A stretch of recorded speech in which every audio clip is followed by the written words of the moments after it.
Hello friends, ನಿಮ್ಮೆಲ್ಲರಿಗೂ Leela's recipes and tips ಚಾನಲ್ಗೆ ಸ್ವಾಗತ. ನಾನು ಇವತ್ತಿನ ದಿವಸ ಒಂದು ಕಿಚನ್ನಲ್ಲಿ ಒಂದು ಯೂಸ್ಫುಲ್ ಆಗುವಂಥ ಒಂದಷ್ಟು ಟಿಪ್ಸ್ನ ನಿಮಗೆ ನಾನು ಇಲ್ಲಿ ಕೊಡ್ತಾಯಿದ್ದೀನಿ. ನೋಡಿ, ನಾನಿಲ್ಲಿ ಮೊದಲನೇ ಟಿಪ್ಪಾಗಿ ಅಕ್ಕಿನ ನಾವು ಯಾವ ರೀತಿ ಹುಳ ಬೀಳ್ದಂಗೆ ಇಟ್ಕೊಳ್ಬೋದು ಅನ್ನೋದನ್ನು ನಿಮಗೆ ಹೇಳ್ತಾ ಇದ್ದೀನಿ. ಇದು ನೋಡಿ, ನಾನೀಗ ಅಕ್ಕಿ ತಂದಿದ್ದೀನಿ ಅಂಗಡಿಯಿಂದ. ಇದಕ್ಕೆ ಸ್ವಲ್ಪ ದಿವಸ ಆಗಿದ ತಕ್ಷಣವೇ ನಮಗೆ ಕಪ್ಪು ಹುಳ ಅಥವಾ ಬಿಳಿ ಹುಳ ಬಿದ್ದುಬಿಡುತ್ತೆ ಅಕ್ಕಿ ಒಳಗಡೆ. ಅಂದರೆ ಕಪ್ಪು ಹುಳ ಅಂದರೆ ಮುಕ್ಕು ಹುಳ ಅಥವಾ ಮೂಗು ಹುಳ ಅಂತ ಹೇಳ್ತೀವಿ. ಆಮೇಲೆ ವೈಟು ಕೂಡ ಹುಳ ಬಿದ್ದುಬಿಡುತ್ತೆ. ಆ ರೀತಿ ಆಗ್ದಂಗೆ ನಾವು ಯಾವ ರೀತಿ ಇದನ್ನು ಸ್ಟೋರ್ ಮಾಡಿಟ್ಕೊಳ್ಬೋದು ಅನ್ನೋದನ್ನು ನಾನು ನಿಮಗೆ ಇಲ್ಲಿ ತೋರಿಸ್ತಾ ಇದ್ದೀನಿ. ಈಗ ಇದು ಅಕ್ಕಿ ಡಬ್ಬನ ಒಂದು ಸೈಡಿಗೆ ತೊಗೊಳ್ಳೋಣ. ಈಗ ಇದಕ್ಕೆ ನಾವು ಯಾವ ರೀತಿ ಅದನ್ನು ಕ್ಲೀನಾಗಿ ಇಟ್ಕೊಳ್ಬೋದು ಅನ್ನೋದಕ್ಕೆ ಇದು ನೋಡಿ, ನಾನಿಲ್ಲಿ ಪಂಚೆ ಬಟ್ಟೆ ತೊಗೊಂಡಿದ್ದೀನಿ. ಹಳೆ ಪಂಚೆ ಇರುತ್ತಲ್ಲ, ಅದರಲ್ಲಿ ಒಂದು 2 ಪೀಸು ನಾನು ಈ ರೀತಿ ಕಟ್ ಮಾಡಿ ಇಟ್ಕೊಂಡಿದ್ದೀನಿ. ಇದು ನೋಡಿ, ಹೀಗೆ ಸ್ವಲ್ಪ ಉಪ್ಪು, ಪುಡಿ ಉಪ್ಪು 1 ಸ್ಪೂನಷ್ಟು ಪುಡಿ ಉಪ್ಪು ತೊಗೊಂಡಿದ್ದೀನಿ. ಅದನ್ನು ಕೂಡ ಇಲ್ಲಿ ನಾನು ಹಾಕ್ಕೊಳ್ತಾ ಇದ್ದೀನಿ. ಅದಕ್ಕೆ 1 ಸ್ಪೂನಷ್ಟು ಕಾಳು ಮೆಣಸು ನೋಡಿ, ಈ ರೀತಿ ಕಾಳು ಮೆಣಸನ್ನು ಕೂಡ ಇಲ್ಲಿ ನಾನಿಲ್ಲಿ ಸೇರಿಸ್ತಾ ಇದ್ದೀನಿ. ಹಾಗೆ ಒಂದು ಅರ್ಧ ಗಡ್ಡೆಯಷ್ಟು ಬೆಳ್ಳುಳ್ಳಿ, ಒಂದು 10 ಎಸಳು ಬೆಳ್ಳುಳ್ಳಿ ಎಸಳು ತೊಗೊಂಡಿದ್ದೀನಿ. ಇದನ್ನು ಕೂಡ ಇದರಲ್ಲಿ ಹಾಕ್ತಾಯಿದ್ದೀನಿ. ಈಗ 2 ಪೀಸು ತೊಗೊಂಡಿದ್ನಲ್ಲ, ಅದರಲ್ಲಿ ನಾವು ಈ ರೀತಿ ಗಂಟು ಕಟ್ಟೋಣ. ಇಲ್ಲಿ ಯಾಕೆ 2 ತೊಗೊಂಡಿದ್ದೀನಿ ನಾನು ಅಂತಂದರೆ, ಅದು ಪುಡಿ ಉಪ್ಪು ನಾವು ಹಾಕಿರೋದ್ರಿಂದ ಅದು ಕೆಳಗಡೆ ಅಕ್ಕಿ ಒಳಗಡೆ ಮಿಕ್ಸ್ ಆಗಬಾರ್ದು ಅಂತ ಅಷ್ಟೇ. ನಾನು ಅದನ್ನು ಈ ರೀತಿ ಗಂಟು ಕಟ್ತಾಯಿದ್ದೀನಿ. ಬೇಕಾದರೆ ಪೆಪ್ಪರ್ದು, ನಿಮ್ಮದು ಪೌಡ್ರ್ ಪೆಪ್ಪರ್ ಇದ್ದರೆ ಅದನ್ನೇ, ಪೌಡ್ರ್ ಮಾಡಿರೋ ಪೆಪ್ಪರ್ ಇದ್ದರೆ ಅದನ್ನೇ, ಕಾಳು ಮೆಣಸು ಪೌಡ್ರ್ ಇದ್ರೂ ಕೂಡ ಹಾಕ್ಕೊಳ್ಳಿ. ಹಾಗೆ ಬೆಳ್ಳುಳ್ಳಿ ಕೂಡ ನೀವು ಒಂದು ಸ್ವಲ್ಪ ಜಜ್ಜಿ ಕೂಡ ಹಾಕ್ಕೊಳ್ಬೋದು. ನಾನು ಈಗ ಇದನ್ನು ಹಾಗೆ ಇಟ್ಕೊಂಡಿದ್ದೀನಿ. ಇದೇ ರೀತಿ ನಾನು ಒಂದು 2 ಈ ಥರ ಗಂಟು ರೆಡಿ ಮಾಡಿ ಇಟ್ಟಿದ್ದೀನಿ. ಬೆಳ್ಳುಳ್ಳಿ, ಉಪ್ಪು ಮತ್ತು ಮೆಣಸು ಕಟ್ಟಿರೋವಂಥದ್ದು. ಇದು ಪಂಚೆ ಬಟ್ಟೆನಲ್ಲ, ಅಂದರೆ ತೆಳ್ಳಕ್ಕಿರೋ ಬಟ್ಟೆ ಬೇಕು, ಅದಕ್ಕೋಸ್ಕರ. ಈಗ ನಾವು ಅಕ್ಕಿ ಎಷ್ಟಿರುತ್ತೆ ಅದು ನೋಡಿಕೊಂಡು ನೀವು ಈ ಥರದ್ದು ರೆಡಿ ಮಾಡ್ಕೊಳ್ಬೇಕಾಗುತ್ತೆ. ನನಗಿಲ್ಲೊಂದು 5 kg ಅಷ್ಟು ಅಕ್ಕಿ ಇದೆ ಅಷ್ಟೇ. ಅದಕ್ಕೋಸ್ಕರ ನಾನು ಸ್ವಲ್ಪ 2 ಮಾಡ್ಕೊಂಡಿದ್ದೀನಿ. ಒಂದನ್ನು ಈ ರೀತಿ ತಳಕ್ಕಿಡ್ತಾಯಿದ್ದೀನಿ, ಮತ್ತು ಇನ್ನೊಂದು ಸೆಂಟ್ರಲ್ಲಿ ಇಡ್ತಾಯಿದ್ದೀನಿ. ಸ್ವಲ್ಪ ಸೆಂಟ್ರಲ್ಲಿ ತಳಕ್ಕೆ ಫುಲ್ಲು ಬಾಟಮಲ್ಲಿ ಒಂದು ಇಟ್ಬಿಟ್ಟು ಅದರ ಮೇಲೆ ಅಕ್ಕಿ ಹಾಕಿ ಇನ್ನೊಂದನ್ನು ಇಲ್ಲಿ ಸೆಂಟ್ರಲ್ಲಿ ಹಾಕಿ ಇಟ್ಕೊಳ್ತಾ ಇದ್ದೀನಿ. ಈ ರೀತಿ ನೀವು ಅಕ್ಕಿನಲ್ಲಿ ಇದನ್ನು ಹಾಕಿ ಸ್ಟೋರ್ ಮಾಡಿ ಇಡೋದ್ರಿಂದ 3 months ಆದರೂ ಕೂಡ ನಿಮಗೆ ಏನು ಇಲ್ಲಿ ಹುಳ ಕೂಡ ಬೀಳೋದಿಲ್ಲ. ನಾನು ಇದನ್ನು ನನ್ನ ಮಗನ ಮನೆಗೆ ಜರ್ಮನಿಗೆ ನಾನು ಹೋದಾಗ 3 months ನಾನು ಹೀಗೆ ಇಟ್ಟೋಗಿದ್ದೆ. ಒಂದು ಚೂರು ಹುಳ ಏನು ಬಿದ್ದಿರಲಿಲ್ಲ. ತುಂಬ ನೀಟಾಗಿತ್ತು. ಬಂದ ಮೇಲೆ ಕೂಡ ಅಕ್ಕಿ ಯಾವ ರೀತಿ ಫ್ರೆಶ್ಶಾಗಿ ನಾವು ಅಂಗಡಿಯಿಂದ ತಂದ್ವಿ ಇದು ಅದೇ ರೀತಿಯೇ ಇತ್ತು. ಯಾವುದೇ ಒಂದು ಇದು ಆಗಿರಲಿಲ್ಲ. ಇದು ಒಂದು ತುಂಬಾ ಯೂಸ್ಫುಲ್ ಆಗುವಂಥ ಒಂದು ಟಿಪ್ ಅಂತ ಹೇಳ್ಬೋದು ಫ್ರೆಂಡ್ಸ್. ಈಗ ಬನ್ನಿ ನೆಕ್ಸ್ಟು ಟಿಪ್ ಏನು ಅಂತ ನೋಡ್ಕೊಳ್ಳೋಣ. ಈಗ 2ನೇ ಟಿಪ್ ಏನಪ್ಪ ಅಂತಂದರೆ, ನಾವು ದೋಸೆ ಹಾಕುವಾಗ ಒಂದೊಂದು ಸರ್ತಿ ದೋಸೆಗೆ ನೀಟಾಗಿ ಬರುತ್ತೆ, ಒಂದೊಂದು ಸರ್ತಿ ಏನಾಗುತ್ತೆ ಅಂದರೆ ಈ ಹೆಂಚಿಗೆ ನಾವು ಇಟ್ಟಿರೋ ತವಾಗೆ ಅಂಟ್ಕೊಂಡ್ಬಿಡುತ್ತೆ. ಆವಾಗ ಎಷ್ಟು ಇದು ಮಾಡಿದ್ರೂ ಬರೋದಿಲ್ಲ. ಮೊದಲನೇದಾಗಲಿ ಅಥವಾ 2ನೇದಾಗಲಿ ಆ ರೀತಿ ಅಂಟ್ಕೊಳ್ತಾ ಇರುತ್ತೆ. ಆ ರೀತಿ ಅಂಟ್ಕೊಳ್ದೆ ಕ್ಲೀನಾಗಿ ದೋಸೆ ಬರೋದಕ್ಕೆ ಏನು ನಾವು ಯೂಸ್ ಮಾಡ್ಬೋದು ಟಿಪ್ ಅಂತ ಇಲ್ಲಿ ನೋಡ್ಕೊಳ್ಳೋಣ. ಇಲ್ಲಿ ಮೊದಲನೇ ದೋಸೆ ನೀವು ಹಾಕಬೇಕಾದಾಗ ಚೆನ್ನಾಗಿ ತೊಳೆದು ಇಟ್ಟಿರೋ ತವಾಗೆ ಒಂದು ಅಥವಾ 2 ಡ್ರಾಪ್ ಆಯಿಲ್ ಹಾಕ್ಬಿಟ್ಟು ಈ ರೀತಿ ಒಂದು ಆನಿಯನನ್ನು ಅರ್ಧ ಕಟ್ ಮಾಡಿಕೊಂಡು ಇಟ್ಕೊಳ್ಳಿ. ಅದನ್ನು ನೋಡಿ, ಈ ರೀತಿ ಫುಲ್ ಕಂಪ್ಲೀಟ್ ಈ ರೀತಿ ಕ್ಲೀನಾಗಿ ಅದನ್ನು ಆ ಆಯಿಲ್ ಹಾಕಿ 1 ಡ್ರಾಪ್ ಹಾಕಿರೋ ಆಯಿಲಲ್ಲಿ ಚೆನ್ನಾಗಿ ಉಜ್ಜಿಬಿಡಿ. ಈ ರೀತಿ ಚೆನ್ನಾಗಿ ಉಜ್ಜಿಬಿಟ್ಟು ಇದರ ಮೇಲೆ ನೀವು ದೋಸೆ ಹಾಕಿದ್ರೆ ನೀಟಾಗಿ ಬರುತ್ತೆ, ಎಲ್ಲೂ ಅಂಟ್ಕೊಳ್ಳೋದಿಲ್ಲ.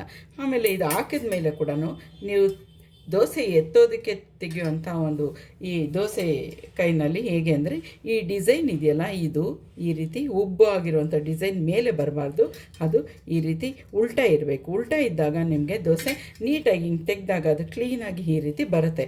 ಹೀಗೆ ಈ ಅಂಚಿಂದ ಹಿಂಗೆ ಓಪನ್ ಮಾಡ್ಕೊಳ್ಬೇಕು. ಈ ಕಡೆ ಅಂಚು ಈ ಕಡೆ ಅಂಚು ಕೊನೆಗಳನ್ನ ಫಸ್ಟ್ ಬಿಡಿಸಿ ಆಮೇಲೆ ಸೆಂಟ್ರಿಂದ ತೆಗೆದು ಈಗ ಹಾಕಿದಾಗ ನೀಟಾಗಿ ಬರುತ್ತೆ. ಅಂದರೆ ಈ ಡಿಸೈನ್ ಮೇಲೆ ಇದ್ದಾಗ ಅದು ಬರೋದಕ್ಕೆ ಕಷ್ಟ ಆಗುತ್ತೆ. ಉಲ್ಟಾ ಇಟ್ಕೊಂಡು ನೀವು ದೋಸೆ ಇದನ್ನು ತೆಗೀರಿ. ಇದೊಂದು ನಿಮಗೆ ಟಿಪ್, ಒಂದು ಒಳ್ಳೆ ಯೂಸ್ ಆಗೋಂಥ ಒಂದು ಟಿಪ್ಪು. ನೆಕ್ಸ್ಟು ದೋಸೆ ಹಾಕುವಾಗ ನಿಮಗೆ ಆಯಿಲ್ ಹಾಕೋದೇನು ಬೇಕಾಗಿರೋದಿಲ್ಲ. ಬರೀ ಈರುಳ್ಳಿನಲ್ಲಿ ಈ ರೀತಿ ಒಂದೊಂದು ದೋಸೆಗೂ ನೀವು ಈ ಥರ ಅರ್ಧ ಆನಿಯನ್ ಇಟ್ಕೊಂಡು ಇದನ್ನು ಚೆನ್ನಾಗಿ ಉಜ್ಜಿ ಆಮೇಲೆ ನೀವು ದೋಸೆ ಹಾಕಿದ್ರೆ ನಿಮಗೆ ನೀಟಾಗಿ ದೋಸೆ ಬರುತ್ತೆ. ಇದು ಕೂಡ ಒಂದು ನಿಮಗೊಂದು ಒಳ್ಳೆ ಯೂಸ್ ಆಗುವಂಥ ಟಿಪ್. ಖಂಡಿತ ಇದನ್ನು ಯೂಸ್ ಮಾಡಿ. ಬನ್ನಿ ಫ್ರೆಂಡ್ಸ್, ಈಗ ನೆಕ್ಸ್ಟ್ ಯಾವ ಟಿಪ್ ಅಂತ, ಈಗ ಇನ್ನೊಂದು ಯೂಸ್ ಆಗುವಂಥ ಒಂದು ಟಿಪ್ನ ನೋಡ್ಕೊಳ್ಳೋಣ ಫ್ರೆಂಡ್ಸ್. ನಾವು ಫ್ರಿಜ್ಜಲ್ಲಿ ಒಂದು ಸ್ವಲ್ಪ ದಿವಸ ಆಗಿದ ತಕ್ಷಣ ನಾವು ಕ್ಲೀನ್ ಮಾಡಿ ಇಟ್ಟಿದ್ರು ಕೂಡ ಸ್ವಲ್ಪ ದಿವಸ ಆದಮೇಲೆ ಒಂಥರ ಎಲ್ಲ ನಾವೇನಿಟ್ಟರು ಕೂಡ ಅದು ಸ್ಮೆಲ್ ಬರ್ತಾ ಇರುತ್ತೆ. ಆ ರೀತಿ ಸ್ಮೆಲ್ ಬರ್ದಿರ ಇರೋದಕ್ಕೆ ಇದೊಂದು ಟಿಪ್ ಹೇಳ್ತಾ ಇದ್ದೀನಿ ನೋಡಿ. ಸ್ವಲ್ಪ ಒಂದು ಅರ್ಧ ಗ್ಲಾಸಷ್ಟು ಒಂದು ಬೌಲ್ ತೊಗೊಂಡು ಅದರಲ್ಲಿ ನೀರು ಹಾಕ್ಕೊಳ್ಳಿ. ಅದಕ್ಕೆ ಒಂದು 1/4 ಸ್ಪೂನಷ್ಟು ಉಪ್ಪು ಸೇರಿಸಿ, ಹಾಗೆ ಅಡುಗೆ ಸೋಡಾ, ಬೇಕಿಂಗ್ ಸೋಡಾ 1 ಸ್ಪೂನಷ್ಟು ಈ ರೀತಿ ಸೇರಿಸ್ಕೊಳ್ಳಿ. ನೀರಿಗೆ ಚೆನ್ನಾಗಿ ಮಿಕ್ಸ್ ಮಾಡಿ. ಅದನ್ನು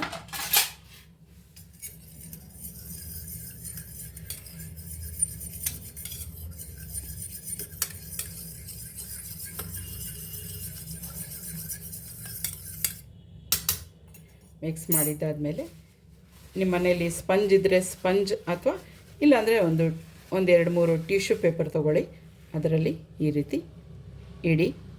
ಸ್ಪಂಜ್ ಇದ್ದರೆ ಸ್ಪಂಜು ಕೂಡ ನೀವು ಇಡ್ಬೋದು ಇದನ್ನು ಈ ರೀತಿ. ಇಲ್ಲ ಟಿಶ್ಯೂ ಪೇಪರ್ ಆದರೂ ಒಂದು 3-4 ಟಿಶ್ಯೂ ಪೇಪರ್ ಇದರಲ್ಲಿ ಹಾಕ್ಬಿಟ್ಟು ಇದನ್ನು ಈ ಒಂದು ಫ್ರಿಜ್ಜಿನಲ್ಲಿ ಒಂದು ಮೂಲೆಯಲ್ಲಿ ಎಲ್ಲಾದರೂ ಇಟ್ಬಿಟ್ರೆ ಆ ಫ್ರಿಜ್ಜಲ್ಲಿ ಬರೋವಂಥ ಒಂದು ಕೆಟ್ಟು ವಾಸನೆ, ಆ ಸ್ಮೆಲ್ ಬರೋದು ಕಡಿಮೆ ಆಗುತ್ತೆ. ಇದೊಂದು ಸಾರಿ ಟ್ರೈ ಮಾಡಿ ನೋಡಿ ಫ್ರೆಂಡ್ಸ್.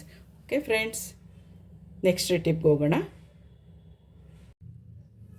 ಹಲೋ ಫ್ರೆಂಡ್ಸ್, ಈಗ ನಿಮಗೆ ಇನ್ನೊಂದು ಯೂಸ್ಫುಲ್ ಆಗುವಂಥ ಒಂದು ಟಿಪ್ಸ್ನ ನಾನಿಲ್ಲಿ ಹೇಳ್ತಾ ಇದ್ದೀನಿ. ಎಗ್ನ ನಾನು ಬಾಯ್ಲ್ ಮಾಡಿ ಇಟ್ಟಿದ್ದೀನಿ. ಬಾಯ್ಲ್ ಮಾಡಬೇಕು ಅಂದರೆ ಒಂದು ಅರ್ಧ ಗಂಟೆ 20 ನಿಮಿಷ ಅದೆಲ್ಲ ಬೇಕಾಗಿರೋದಿಲ್ಲ. ಈ ಎಗ್ಗನ್ನು ನಾವು ಸ್ವಲ್ಪ ನೀರು ಹಾಕಿ ಅದ್ರ ಮುಳುಗುವಷ್ಟು ನೀರು ಹಾಕಿ ಒಂದು ಅರ್ಧ ಸ್ಪೂನಷ್ಟು ಸಾಲ್ಟ್ ಹಾಕಬೇಕು. ಹಾಕ್ಬಿಟ್ಟು ಒಂದು 10 ಮಿನಿಟ್ಸ್ ಆದರೆ ಸಾಕು. ಅಂದರೆ ಬಾಯ್ಲಿಂಗ್ ಪಾಯಿಂಟಿಗೆ ಮರಳೋದಕ್ಕೆ ನೀರು ಬರುತ್ತಲ್ವ, ಕುದಿಯೋದಕ್ಕೆ, ಆ ಟೈಮಿಂದ ಒಂದು 10 ಮಿನಿಟ್ಸ್ ಸಾಕು. 8 ಮಿನಿಟ್ಸ್ ಸಾಕು, ಬಟ್ 10 ಮಿನಿಟ್ಸ್ ಓಕೆ, ಅಷ್ಟಾದರೆ ಸಾಕಾಗುತ್ತೆ. ಅಂದರೆ ಒಳಗಡೆ ಇರುವಂಥ ವೈಟು ಸಾಫ್ಟ್ ಆಗಿರುತ್ತೆ. ತುಂಬ ಹಾಫ್ ಆನ್ ಅವರ್ ಅಂದರೆ ಅದು ತುಂಬ ಹಾರ್ಡ್ ಆಗಿಬಿಡುತ್ತೆ. ಇದೊಂದು ನಿಮಗೆ ಟಿಪ್ಸ್ ಅಂತ ಹೇಳ್ಬೋದು. ಈಗ ಈ ಬಾಯ್ಲಾಗಿರೋಂಥ ಎಗ್ನ ನಾವು ಬಿಡಿಸೋದು ಸ್ವಲ್ಪ ಕಷ್ಟನೇ. ಏಕೆಂದರೆ ಅದು ಹೊಸದೇನಾದರೂ ಎಗ್ ಆದರೆ ಅದು ಚಿಪ್ಪೆ ತೆಗೆಯೋದಕ್ಕೆ ಅದು ತುಂಬ ಸ್ಕಿನ್ಗೆ ಅದು ಅಂಟ್ಕೊಂಡು ಪೀಸ್ ಆಗುತ್ತೆ, ಅದು ಕರೆಕ್ಟಾಗಿ ಬರೋದಿಲ್ಲ. ಸೊ ತುಂಬ ಈಸಿಯಾಗಿ ಎಷ್ಟೇ ಇದ್ದರೂ ಕೂಡ ನಾವು ಯಾವ ರೀತಿ ಈಸಿಯಾಗಿ ಅದನ್ನು ನಾವು ತೆಗಿಬೋದು, ಆ ಶೆಲ್ಲನ್ನ ಅಂತ ಚಿಪ್ಪೆ ತೆಗಿಬೋದು ಅಂತ ತೋರಿಸ್ತಾ ಇದ್ದೀನಿ. ಈಗ ಇದರದ್ದು ನೀರು ಈಗ ಬಾಯ್ಲಾಗಿರೋ ಈ ನೀರನ್ನೆಲ್ಲ ನಾವು ಇವಾಗ ತೆಗೆದುಬಿಡೋಣ ಫಸ್ಟು. ಈಗ ಇದು ನೀರು ಎಲ್ಲ ತೆಗೆದುಬಿಟ್ಟು ತಂದಿದ್ದೀನಿ. ಈಗ ಒಂದೊಂದೇ ಈ ರೀತಿ ತೆಗೆದು ಮಾಡೋದಕ್ಕಿಂತ ಒಟ್ಟಾಗಿ ನೀವು 1 ಡಜನ್ ಇದ್ದರೂ ಎಷ್ಟೇ ಎಗ್ಸ್ ಇದ್ದರೂ ಕೂಡ ಇದನ್ನು ಈಸಿಯಾಗಿ ಯಾವ ರೀತಿ ಬಿಡಿಸ್ಬೋದು ಚಿಪ್ಪು ಅಂತ ನಾನು ತೋರಿಸ್ತಾ ಇದ್ದೀನಿ ನೋಡಿ. ಈ ರೀತಿ ನಿಮಗೇನದು ಹಾಳಾಗೋದಿಲ್ಲ ನೋಡಿ. ಹೀಗೆ ಜಾಸ್ತಿ ಇದ್ದರೆ ದೊಡ್ಡ ಪಾತ್ರೆಗೆ ಹಾಕ್ಕೊಳ್ಳಿ, ಬಟ್ ಆದರೂ ಈ ರೀತಿ ಫುಲ್ ನಿಮಗೆ ಅದು ಚಿಪ್ ಅಂಟ್ಕೊಳ್ಳೋದು ಇಲ್ಲ, ಕ್ಲೀನಾಗಿ ನೀಟಾಗಿ ಕೂಡ ಬಂದ್ಬಿಡತ್ತೆ ನೋಡಿ. ಆಲ್ರೆಡಿ ಫುಲ್ ಆದಷ್ಟು ಎಲ್ಲ ಬಿಡಿಸ್ಕೊಂಬಿಟ್ಟಿದೆ, ಕ್ಲೀನಾಗಿ ಬಿಟ್ಬಿಟ್ಟಿದೆ.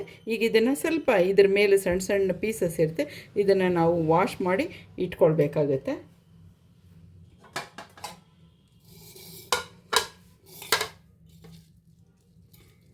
ಮಿಕ್ಕಿದ್ದನ್ನು ಕೂಡ ನೋಡಿ ಸುಮ್ಮನೆ ಹೀಗಂದರೆ ಹಾಗಾಗೆ ಬಂದುಬಿಡುತ್ತೆ.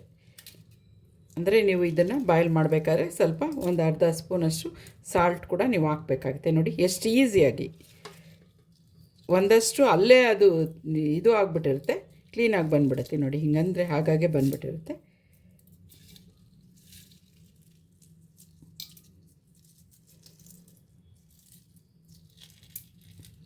ಅಷ್ಟೇ. ಇದೆಲ್ಲ ಈಗ ನಾವು ಈ ಚಿಪ್ಪೆ ಸ್ವಲ್ಪ ಇರುತ್ತೆ, ಸಣ್ಣ ಸಣ್ಣ ಪೀಸಸ್ ಇರುತ್ತೆ. ಅದಕ್ಕೆ ನಾವು ಅದನ್ನೆಲ್ಲ ಸ್ವಲ್ಪ ವಾಶ್ ಮಾಡಿ ಇಟ್ಕೊಳ್ಬೇಕಾಗುತ್ತೆ. ವಾಶ್ ಮಾಡೋಣ ಇದನ್ನೆಲ್ಲ ಸ್ವಲ್ಪ ನೀರಲ್ಲಿ. ನೋಡಿದ್ರಲ್ಲ ಫ್ರೆಂಡ್ಸ್, ಎಷ್ಟು ಈಸಿಯಾಗಿ, ತುಂಬ ಬೇಗನೆ 1-2-3 ನಿಮಿಷದಲ್ಲಿ ಇದು ನಾವು ಈ ರೀತಿ ಬಿಡಿಸ್ಕೊಂಬಿಡ್ಬೋದು. ಇದೊಂದು ನಿಮಗೆ ಒಂದು ಒಳ್ಳೆ ಯೂಸ್ ಆಗುವಂಥ ಒಂದು ಟಿಪ್ಸ್ ಆಗಿದೆ. ಇನ್ನು ಮಿಕ್ಕಿದ್ದ ಟಿಪ್ಸ್ ನಾವು ನೋಡೋಣ.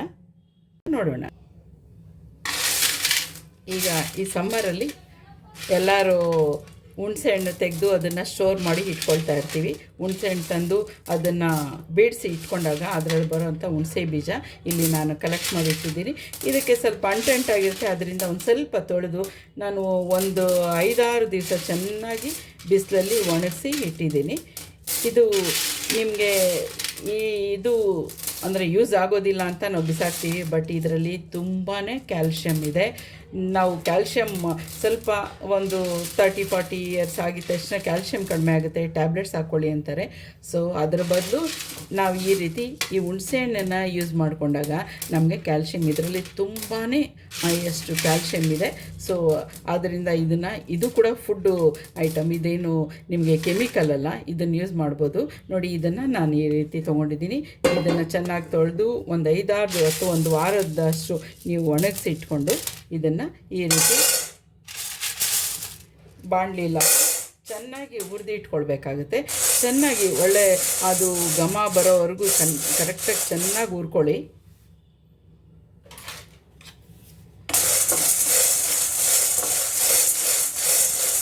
ಕ್ಲೀನಾಗಿ ಹುರಿದು ಒಳ್ಳೆ ಕಡಲೆಕಾಯಿ ಬೀಜ ವಾಸನೆ ಬಂದಂಗೆ ಬರುತ್ತೆ, ಅಷ್ಟು ನಿಮಗೆ ಗೊತ್ತಾಗುತ್ತೆ ಅದು ಎಷ್ಟು ಉರಿಬೇಕು ಅಂತ. ಕ್ಲೀನಾಗಿ ಹುರಿದ್ಬಿಟ್ಟು ಇದನ್ನು ತೆಗೆದು ಒಂದು ಬಾಕ್ಸಲ್ಲಿ ಆರಿದ ಮೇಲೆ ಸ್ಟೋರ್ ಮಾಡಿ ಇಟ್ಕೊಳ್ಳಿ.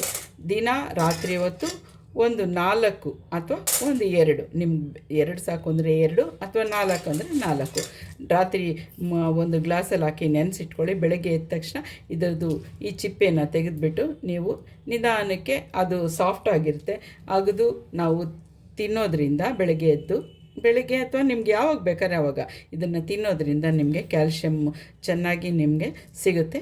ಸೊ ಇದನ್ನು ಯೂಸ್ ಮಾಡ್ಕೊಳ್ಳಿ ಅಂತ ನಾನು ಹೇಳ್ತಾ ಇದ್ದೀನಿ ಇಲ್ಲಿ. Thank you friends. ಈ ಎಲ್ಲ ಟಿಪ್ಸು ನಿಮಗೆ ಯೂಸ್ ಆಗಿದೆ ಅಂದ್ಕೊಳ್ತೀನಿ. ಖಂಡಿತ ಇದನ್ನು ನೀವು ಟ್ರೈ ಮಾಡಿ. ಓಕೆ ಫ್ರೆಂಡ್ಸ್, ಹಾಗೆ ನನ್ನ ಚಾನಲ್ನ ಸಬ್ಸ್ಕ್ರೈಬ್ ಮಾಡ್ಕೊಳ್ಳಿ. ಈ ಎಲ್ಲ ಇದನ್ನು ನಿಮ್ಮ ಫ್ರೆಂಡ್ಸ್ಗಳಿಗೆಲ್ಲ ಶೇರ್ ಮಾಡಿ. Thank you. ಬಾಯ್.